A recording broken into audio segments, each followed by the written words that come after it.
दिल्ली में अभी सर्दियां शुरू भी नहीं हुई, लेकिन हवा की गुणवत्ता खराब से बहुत खराब की श्रेणी में पहुंच गई है। आज देश की राष्ट्रीय राजधानी दिल्ली में धुंध की मोटी परत छाई हुई है। पूरी दिल्ली स्मॉग की चपेट में है। शहर की वायु गुणवत्ता बहुत खराब श्रेणी में पहुंचने के पीछे स्मॉग भी एक बहुत बड़ा कारण है। हैवी स्मॉग के कारण राजधानी की सड़कों पर गाड़ियों की रफ्तार धीमी नजर आई। वहीं विजिबिलिटी कम होने से वाहन चालकों को काफी ज्यादा दिक्कतों का सामना करना पड़ा। बता दें कि ये स्मॉग मुख्यतः वाहनों से निकलने वाले धुएं, उद्योगों की चिमनियों, निर्माण कार्यों से उठने वाली धूल और पराली जलाने से उत्पन्न होता है। स्मॉग के कारण दिल्ली वासियों को सांस की बीमारियां, आंखों में जलन और अन्य स्वास्थ्य समस्याओं का सामना करना पड़ रहा है। दिल्ली सरकार के तमाम वादों और प्रयासों के बावजूद ये समस्या हर साल विकराल रूप लेती जा रही है। धुआं है, स्मॉग है, आपको इंडिया गेट ठीक से नज़र भी नहीं आएगा। तो ऑब्वियसली दिल्ली की हवा का बहुत बुरा हाल है। सिर्फ एक कोई फैक्टर नहीं है इसके अंदर, पराली भी है, पोल्यूशन भी है, गाड़ियां भी हैं, पटाखे भी फोड़े हैं लोगों ने। सो एक कोई प्रॉब्लम नहीं है और एक कोई सोल्यूशन नहीं है। सबको अपना अपना करना पड़ेगा। अब मैं जाके पराली नहीं रोक सकता, ना मेरे पास खेत है, लेकिन मैं ये चीज़ कर सकता हूँ कि मैं साइकिल कर सकता हूँ टू वर्क। मैं ये कर सकता हूँ कि मैं गाड़ी कम से कम चलाऊँ, कारपूल करूँ, इलेक्ट्रिक कार चलाऊँ। मैं ये कर सकता हूँ कि पटाखे डेफिनेटली ना फोड़ूँ। आप कम से कम किसान को ये बोल सकते हैं कि उसका शायद मजबूरी है इसलिए वो पराली जला रहा है, लेकिन जो इंसान अपने घर पे बैठ के अपने बच्चों के साथ बैठ के पटाखे फोड़ रहा है, उनको बोलो एक कोई गैस चेंबर बनाए और अपने बच्चों को सुसाइड करने पे मजबूर कर दे। It's equal to that. But वो सिर्फ अपने लिए नहीं कर रहे, अपने पड़ोसी के लिए भी कर रहे हैं, बाकी सबके लिए कर रहे हैं। तो उनको सोचना चाहिए कि वो क्या कर रहे हैं। कम से कम जो आपके बस में है उसको आप रोकिए, जो सरकार के बस में उनसे रिक्वेस्ट कीजिए वो रोके।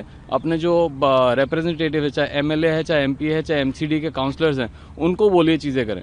और टू बी ऑनेस्ट, कई बार शायद पराली से इतनी दिक्कत नहीं होती, लेकिन मैं वसंत कुंज में रहता हूँ और जो दुनिया भर का कूड़ा मेरी सड़क के साइड पे है, या फिर सड़क टूटी हुई और उसके अंदर मलबा भर गया और उससे जो धूल उड़ रही है, उससे शायद इमीडिएटली मेरा PM 2.5 कहीं ज़्यादा बढ़ता है एज़ कम्पेयर टू पराली जो शायद सैकड़ों किलोमीटर दूर से आ रही है। मैं 27 अगस्त को यहाँ आ गया और 27 अगस्त से लगातार यहाँ मैं आता हूँ। प्रातःकाल 6:30 पे मैं यहाँ आ जाता हूँ और 7:30 पे वापस होता हूँ। लेकिन जैसा मैं सुना था दिल्ली के बारे में, मैं ये कह सकता हूँ कि यहाँ की जो सरकार है केजरीवाल की, निश्चित रूप से जो उन्होंने वादा किया था झूठा वादा साबित हुआ। और जनता ये कह रही है दिल्ली की कि यह झूठा है। निश्चित रूप से झूठा वादा करता है।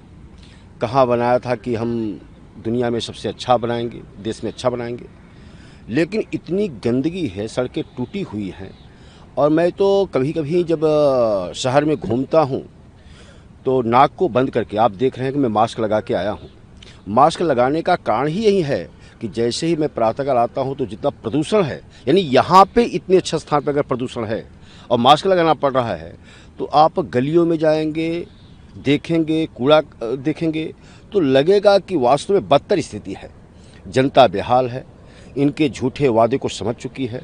मुझे पूरा विश्वास है और निश्चित रूप से गर्व से कह सकता हूँ कि निश्चित रूप से जो देश में माननीय प्रधानमंत्री जी ने वादा किया है, सबका साथ, सबका विकास, सबका विश्वास जीता है उन्होंने। और इस बार दिल्ली में भारतीय जनता पार्टी की सरकार आती हुई दिख रही है। और निश्चित रूप से मैं पूरे विश्वास के साथ कह रहा हूँ कि दिल्ली की जनता ने मन बना रखा है और इस प्रदूषण को दिल्ली की जनता जब बीजेपी को ला रही है तो मैं विश्वास दिला रहा हूँ कि यहाँ का स्वच्छ वातावरण और यहाँ देश के लोग आना शुरू कर देंगे। अभी तो भयभीत हैं और डर लग रहा है कि मैं दिल्ली में जाऊँगा तो बीमार तो नहीं हो जाऊँगा। इस नाते लोग आना नहीं चाहते हैं। मैं इतना ही कहना चाहता हूँ।